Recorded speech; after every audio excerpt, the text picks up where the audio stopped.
I want to split it up into segments, being kid, teen, and kid. For our first kids, I want to talk a little bit about me as a kid. I mean, when I was younger, I was pretty energetic and friendly and creative, but one thing that I could just never get right was school. I could never understand how all of my academic friends were acing tests after barely studying, while I had to put in hours to get a good grade.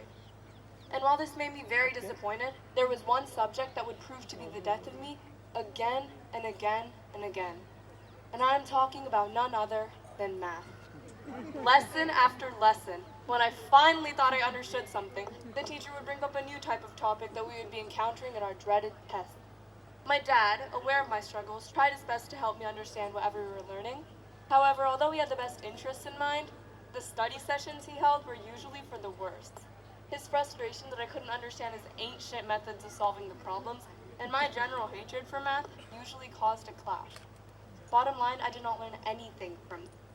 I would complain to my mom that even though I was not very strong academically, if I was teaching something, I would actually check that the other person's understanding what I'm saying. I would be such a good teacher.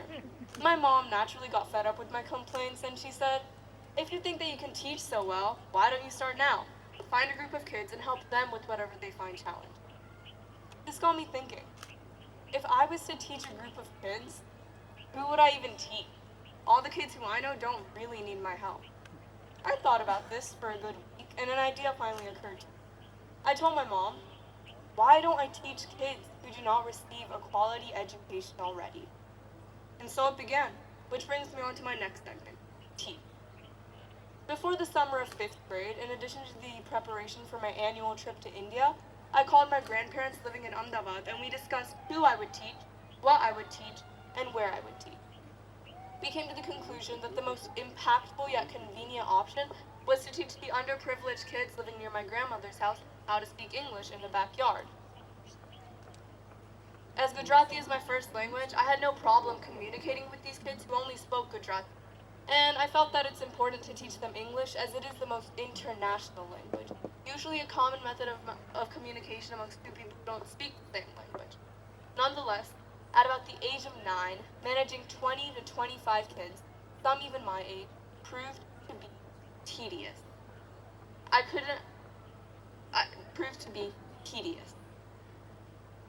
The lessons would usually start off with an attentive group of students, but they would end with numerous games that I was forced to play with these kids just to hold their attention. These kids were interested in the learning experience, but teaching them did not come easy. I finally understood how my dad felt when I, interested in understanding math, was not able to learn from a supposedly monotonous teaching. I was frustrated, and it was clear that I had to do something different. As a teacher, I had to adapt to my learners. I surveyed this situation. These kids were learning in the evening, so they must be tired. They were with all their friends, making them more likely to goof around.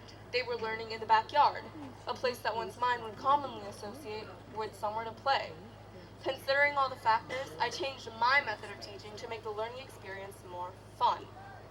The next summer that I visited, I began to integrate the lessons into the daily games that we would play. For instance, a game that we would play a lot was freeze dance. Being the facilitator, I changed the rules a little and made it so that before a kid gets out, they can redeem themselves by answering a vocabulary question. The kids loved this and other games such as these, and I was so glad I finally found a way to engage my students. And from there, it kept getting better.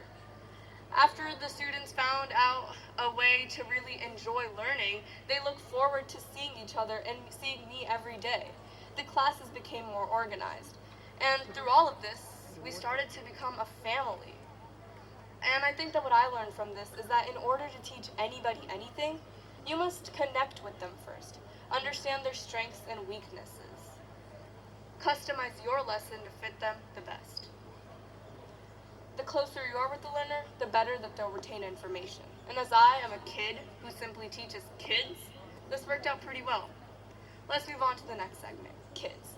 I want to talk about not only the kids who learn, but also those who could potentially teach. And do you want to know a secret? Basically, any kid can teach if they do it right. My younger brother has always been my assistant through all of this, and he helped the younger kids with the alphabet while I was occupied with the older kids. My friends have also come and helped out.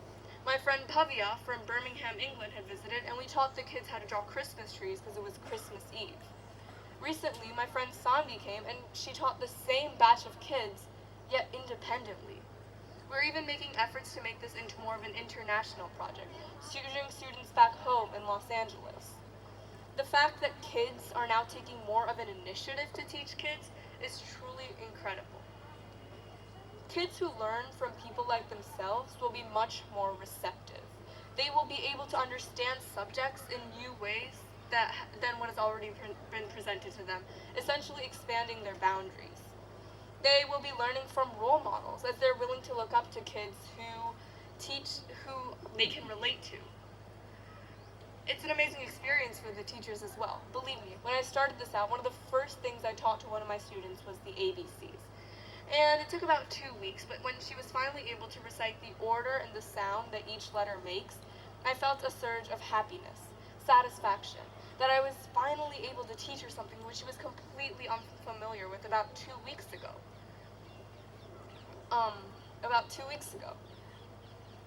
Teaching these kids has also made me better in my own academic journey.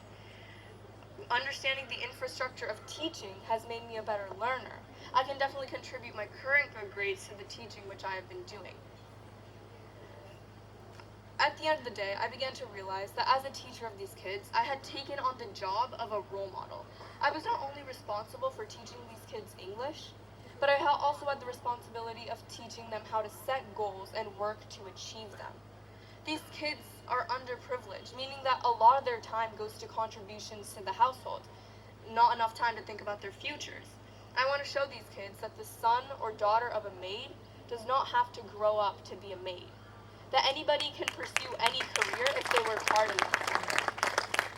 At the end of the day, teaching, even passively, can be very rewarding, and I strongly encourage that no matter your age, go ahead and teach somebody something new.